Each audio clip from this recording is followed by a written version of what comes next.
Hey everyone, and welcome to the start of another reading vlog. It is currently Monday and it's also week 2 of WHATEVERATHON. So if you watched my last reading vlog, then you'll know that I finished my first book for the readathon, which was really exciting because I gave it 5 stars. So great start to the readathon, great start to the reading month, and I was trying to decide what book I wanted to pick up next. Even though I'm on Team Epic and High, and I do like reading epic and high fantasy, and I want to read plenty of fantasy books so that I can win points for my team, I also don't want to go into a reading slump, and I know what I'm like, and if I try and read a lot of fantasy within a short space of time, like back to back, then it does make me feel a little bit burnt out. So I was trying to decide what I wanted to read as a palate cleanser, and the book I decided to go for was The Song of Achilles by Madeline Miller, which is historical fiction, like a Greek myth retelling, and so far I'm really enjoying it, and I'm already a third of the way through, and I only started this yesterday, Saturday evening, so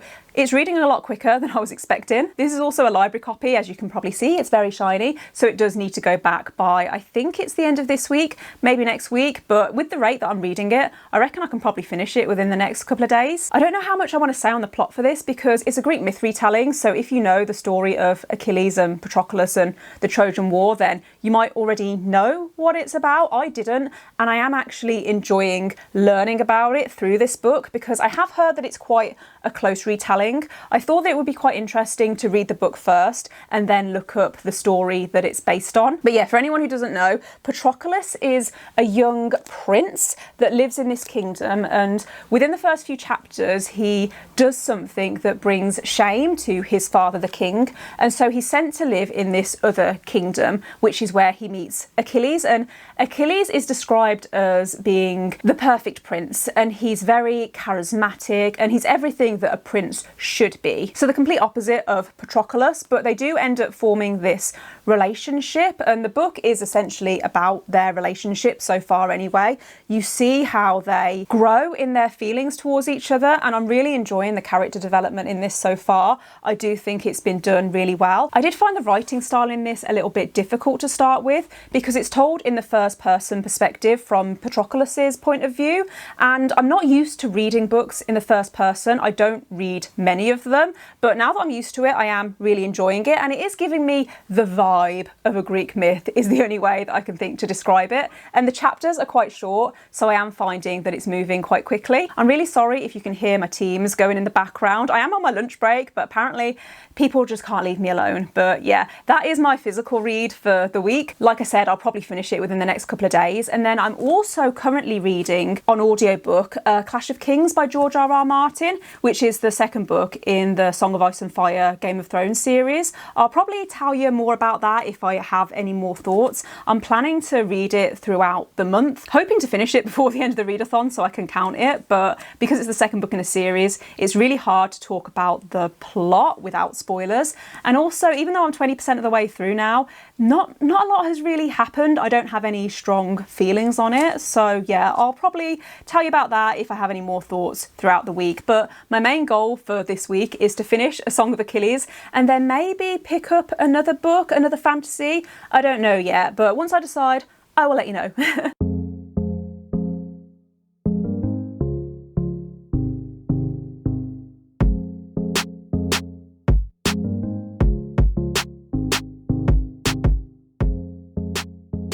Hey everyone, so I filmed a clip for this vlog earlier in the week. I think it was Monday that I made stir fry. You will have just seen anyway, me making stir fry and listening to my audiobook, and I had some thoughts on A Clash of Kings, which I'm pretty sure I filmed myself talking about, but I can't find that footage, and so I was going to just try and recreate that clip because I can remember what I said in that clip, but I can't do it, I can't lie. So this is me jumping in to tell you about A Clash of Kings. So I don't know if I've said this already, but this is a reread for me, and I have also watched the TV show, and because of that, when I'm reading the books, I picture the characters as the actors from the TV show, which I don't think is a bad thing, and it doesn't really bother me. However, I think something that I need to mention about this series is that the characters in the books are a lot younger than they are in the show. For example, in the first book,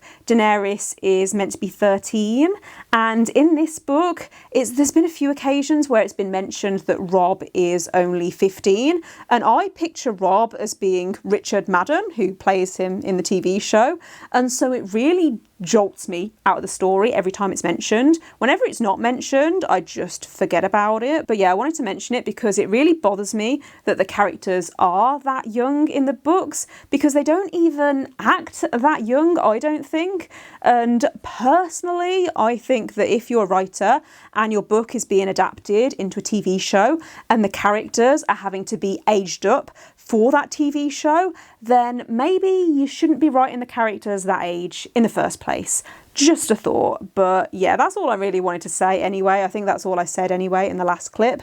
I am still enjoying this series, but it is something that I wanted to mention because I know a few people actually that have DNF'd the books because of that. So yeah. Hey everyone, so I'm now about 200 pages into The Song of Achilles, and I wanted to do a quick update because I'm reading this a lot quicker than I was expecting to. For some reason going into this book, I thought it was going to be really slow paced, and not that I would struggle to get through it, but I was expecting it to be quite dense, and it's not really, at least that's not how I'm finding it. It is slow paced in the sense that there's not really been much action yet. I'm about 2/3 of the way through and we're only just getting to the Trojan War. It is very character driven, but I'm finding that because I feel invested in the characters, I do want to keep on reading about them, and because the chapters are also really, really short, that is helping me to just fly through it. Can't remember if I've said this already, but Achilles is a half god. So his mother is the sea goddess Thetis, I think is how it's pronounced. And she hates mortals. And so she doesn't approve of Achilles and Patroklos' relationship. Also, there are a few prophecies surrounding Achilles. And so that is what is propelling the plot forward. I might have said this already, but I've never read a Greek myth retelling before, and the writing style is very different to what I'm used to reading, and the only way that I can think to describe it is that it's very matter of fact. So the story will tell you something has happened, and then it will tell you, oh, and now this thing has happened, and so on and so on. And so there's not really any build up, and it's a little bit jarring in places, and I feel like I'm just having to kind of go with it and just be like, okay, yeah, that's cool, so this is happening now. It's not a bad thing because I am enjoying the book. It's just, yeah, it's very different to what I'm used to reading. Good morning, good afternoon. Happy Wednesday! I have finished The Song of Achilles by Madeline Miller. I finished it technically this morning because I stayed up until 12:30, 1 o'clock to finish it, which probably wasn't a clever idea because I do have a very busy week at work this week, and I probably could have done with more sleep, but I did finish it. I'm going to give it 4 stars overall. I did enjoy it overall, but the ending didn't have the emotional impact that I was expecting. And I don't know how to describe this, but there's this sense of impending doom throughout the book. And so I was expecting the ending to have an emotional impact on me. And it didn't really. In some ways it felt quite rushed, but at the same time I'm not sure if I would have wanted it to drag on any longer, and I wouldn't have wanted it to end any sooner, so not sure how I feel about that. But yeah, 4 stars. I think I would still recommend this if you're interested in this book. I did also really like that this was told from Patroklos' point of view, because I had heard of Achilles before I read this book, but I hadn't heard of Patroklos, and I think it's really interesting reading a book where you're seeing things from the companion's point of view rather than the hero of the story. In terms of the prompts for WHATEVERATHON, this counts for 3, I think, because all of my books I picked using my TBR game, so I can use that prompt. It's also the author's debut. I'm pretty sure that this was the first book that Madeline Miller published. It's also outside my comfort zone because I've never read a Greek myth retelling before. And then it also counts for the general prompt to read a book with LGBTQ+ reps. So I don't know how many points I'm going to get. I haven't really been keeping track of my points, so I don't actually know how I'm doing yet in the readathon, but I've read 2 books, so we're on to a good start. I'm trying to decide what I want to read next because I'm thinking another fantasy, but I want one that I could probably read over the rest of this week. So it is Wednesday now, have I mentioned that? So there's 5 days to go until the end of the week, and I'm thinking I want a book that's under 500 pages, so I might go for Shadow of the Gods by Gwynne, because I'm pretty sure that's around 400 to 450 pages. I need to look it up, but I'm pretty sure it's less than 500 pages. So if I read 100 pages per day, which is about my average, then I should finish it by the end of the week. But obviously I don't want to rush it. Like, I don't want to, you know, like race through it and not take it in and enjoy it, because I have been looking forward to this book. The cover is amazing, and I've heard that it's got dragons. I mean, I haven't heard that it's got dragons. There's a dragon, like a great big huge dragon on the cover, so I think it's a safe bet that it has dragons. And as you can probably see, I'm really excited about the dragons, so I'll probably start that tonight and then update you once I have thoughts and feelings, and just, yeah, generally, I'll let you know how I think. Did I just say I'll let you know how I think? I'll let you know what I think. Hey everyone, so I wasn't sure if I was going to do an update today because I'm really tired, and I don't know if I'm going to be able to get words out, but I'm going to give it a go because I'm now about 10% of the way through The Shadow of the Gods, and I wanted to share my initial thoughts and feelings. So this is an adult fantasy that is set in this Norse inspired world, and so far I'm really liking the writing. I don't know if I mentioned I've never read any books by Gwynne before, but I like the writing. I really like the atmosphere and the way that it's setting the scene. I will say that it's been very violent so far. So there's been a few fight scenes and there's been a few injuries, like, you know, where you get that detailed description of injuries. So I did just want to mention that in case that's not your thing. It's no more graphic than other adult fantasy books that I've read, but yeah, I did just want to mention that in case some people don't like that. From what I've read so far, I believe this is going to be told from 3 different perspectives. So the first perspective is a woman called Orca, who is out in the hills with her husband and her son one day when they come across their neighbours who have been killed and their son is missing, but they don't know what happened. And I believe that this storyline is going to be them trying to work out what happened, maybe. The second perspective is a guy called Varg, who seems very mysterious so far, but I believe he's trying to avenge his sister's death or his sister's murder, and he's trying to find someone or some people that can help him to do that. The final perspective I've only actually read 1 chapter from, but it's a woman called Elvar, and she is some kind of warrior or soldier,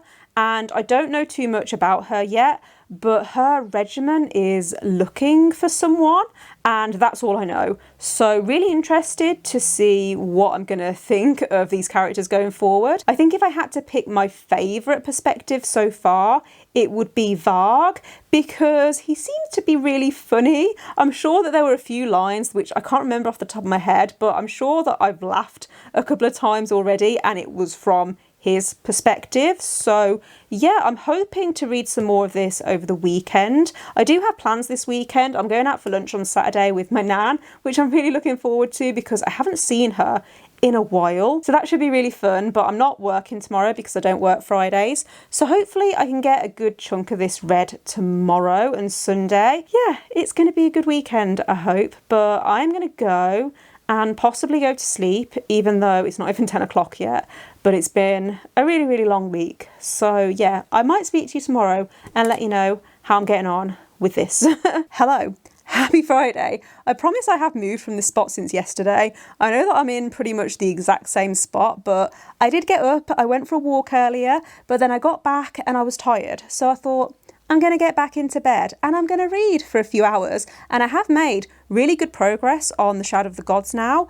I'm about 30% of the way through and I'm really enjoying it. The world is so interesting. I don't know if I've fully grasped the history yet, but one thing I am really enjoying about this book is the world building.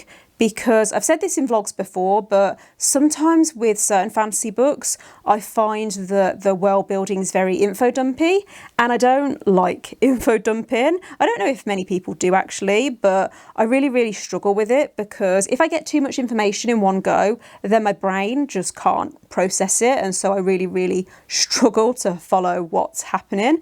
But with this book, it's not doing that. It's feeding the information gradually, but in a way that I'm finding really manageable. And I really like the way that it's building out the atmosphere and the setting, and how it's descriptive enough that I feel like I can picture it in my mind, and I do feel like I'm being transported. So that's good. I'm trying to think how I would describe the general vibe of this book, and I think if I had to summarise it in one word, I would say Vikings, which might not be very helpful, I don't know, but is Viking-esque a word? Because that is the word that I would use to describe it. I wouldn't say that it's fast-paced, but I also wouldn't say that it's slow-paced. It's very character-driven, but there's also pockets of action, and there's quite a few epic fight scenes, very descriptive fight scenes, and so all of that is helping to move the plot forward. And so, like I said, I am reading this quite quickly. I think I might have said earlier in this vlog that I wanted to try and finish this book by the end of the weekend, but I don't know if I'm going to, because I don't want to rush it, because I am really enjoying it. Sorry if you keep hearing me like tap the book. I'm tapping my Kindle. Don't know why I'm doing that, but yeah, what was I saying? So I don't know if I am going to actually finish this book by the end of the weekend, but that's okay, because I'm doing weekly vlogs throughout June. So if I don't finish it in this vlog, then I'll just finish it in the next vlog. And because these vlogs are continuing on from each other, then it doesn't matter if I don't finish a book in a vlog, I don't think. Yeah, I feel like I'm rambling now, so I'm gonna go and read some more, and I will let you know when I have more thoughts.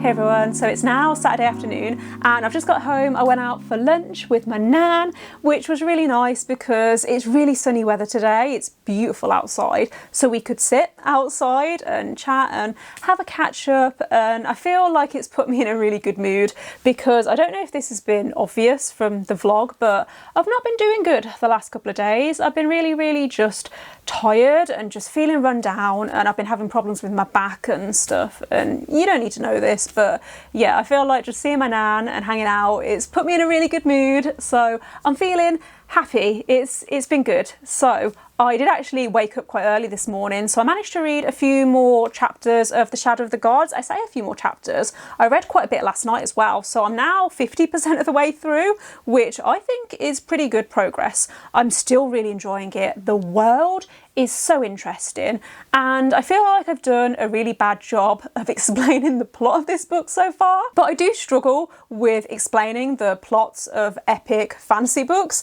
especially a book like this where I don't think the blurb does a very good job of summarising what the book is actually about. It gives you the gist, obviously, and I never know with books like this how much to reveal without it being spoilers, because I feel like a lot of my enjoyment when it comes to epic high fantasy is learning about the world.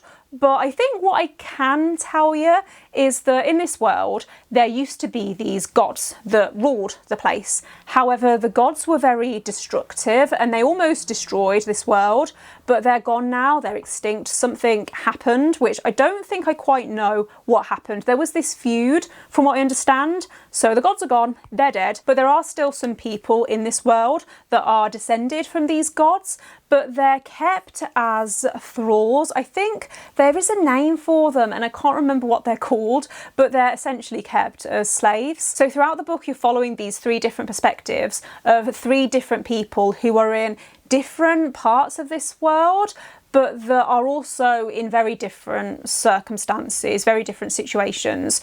And at some point, I'm assuming that these three perspectives are going to collide, but I don't know how that's going to happen yet. I did have a theory, but I'm pretty sure that that theory is wrong, so I'm not even going to tell you what that theory was, because it's definitely wrong. I know that I'm wrong, because certain things have now developed past the point where I would have been right. So yeah. Even though there are 3 different perspectives, what I'm liking is that they feel very distinctive and they're each very different. And so I'm not finding it difficult to switch between perspectives. It's not jarring. It seems to be flowing quite well.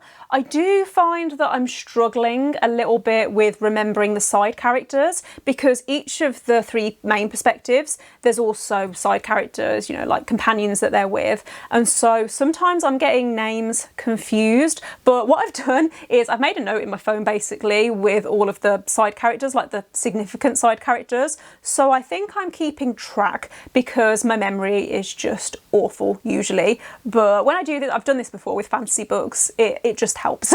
Also, and this is going to sound really, really random, but I've lost count of the number of times that porridge has been mentioned in this book, and it's to the point where I'm noticing it. So I'm wondering, is that important? Is it going to become more of a thing within the plot, or do the people just like porridge in this world? I don't know, but I will probably let you know if it does become important, unless it's a spoiler, in which case I will just leave you with that thought. So remember earlier in this vlog when I said that I wanted to try and finish this book by the end of the weekend? And then I changed my mind and I said, you know what, I'm enjoying this book and I want to savour it. So if I have to roll it over into next week's vlog, then it's not going to be a big deal. It's all going to be fine. Well, last night I was reading while watching reading sprints, and I got to about 75% of the way through the book. And according to my Kindle, it was saying that I had less than an hour and a half to go before I finished the book. And I never know how accurate that predicted reading time is on my Kindle, but I woke up this morning and I thought, you know what, I could probably finish it today. I'm actually really, really into it, and I'm 87% of the way through now because I've been reading some more this morning, and something has just been revealed that I'm really excited about. And I feel like the plot is building to something, and there's going to be something that's going to happen, and I'm really excited about it. So I'm going to just sit and finish it now this afternoon. It's just gone 12 o'clock. So yeah, I'm going to make myself some lunch and then finish the book, and I will let you know what my final rating is. But I think it's going to be a 4 or a 5 stars if I had to predict now. I'm really, really into this, and I've already recommended it to my dad because I think he's going to like it too. But yeah, I'm going to read this last chunk and then I'll let you know what I think. Hey everyone, so I am here to wrap up the vlog because I finished reading The Shadow of the Gods, and I'm going to give this 4 stars. I really enjoyed it, and I think if you're looking for an epic adult high fantasy, then this would definitely fit that. There were certain things towards the end that I didn't see coming, and then there were certain things that I kind of picked up on but not quite, and so yeah, really, really enjoyed that. The only reason that this didn't get 5 stars for me was because of the side characters. So I might have touched on this already, but there are a lot of side characters in this book, and I found that I was getting really confused. Even though I made loads of notes of who was who, I didn't want to have to keep checking back through my notes, and I think that if you were to ask me in 6 months' time about this book, I will be able to tell you about the plot, and I will be able to tell you about the 3 main characters, and I will be able to tell you how the book made me feel. But I don't think I could name most of the side characters, and there were certain things that happened throughout this book, certain events and reveals that I think should have had more of an impact, and not necessarily an emotional impact, but I feel like I should have been more shocked than I was, or that I should have had more of a reaction than I actually did. But I do think that if I were to reread this book, then I wouldn't have those issues, and I do plan on rereading this book at some point because it only came out last month and it's the first book in a series, so I would like to reread this book before I reread or read for the first time the second book. I don't know if I mentioned this already, but I actually got an arc of this book through NetGalley, so I do still need to write a review for this, but I need to take some time to process my thoughts because there was a lot that happened in this book, and I need to pick apart my feelings. But yeah, in terms of the prompts for Whatever-athon, this counts for my team genre because it's an epic high fantasy. I don't know if I can count it for any of the other prompts because, to be fair, I did use my TBR game to pick all of the books that I'm reading this month, so I could use it for the TBR game prompt. I need to look through the other prompts though and see what else I can use it for if I get any extra points. But otherwise, that is the end of week 2 of Whatever-athon. I have in total read 3 books for this readathon, and I'm partway through my 4th. So I've been reading some more of A Clash of Kings this week, and nearly halfway through, I have managed to speed up the audiobook now. So I'm listening at 1.8 speed and still really enjoying it. I'm finding that I actually want to listen to it when I'm doing chores and when I'm going out for walks and stuff. So that is good, but I will continue reading that next week and the week after, and hopefully get it finished before the end of the readathon because I do want to count it for this readathon so I get extra points. But I'm going to stop rambling and say thank you for watching. If you've made it this far, let me know in the comments if you've read any of the books that I've talked about in this video, and let me know if you're taking part in Whatever-athon, what books you read this week and what team you're on, if you're on Team Epic and High, aka the best team. But yeah, don't forget to give this video a thumbs up if you liked it, and click subscribe if you haven't already, and I will see you next time. Bye.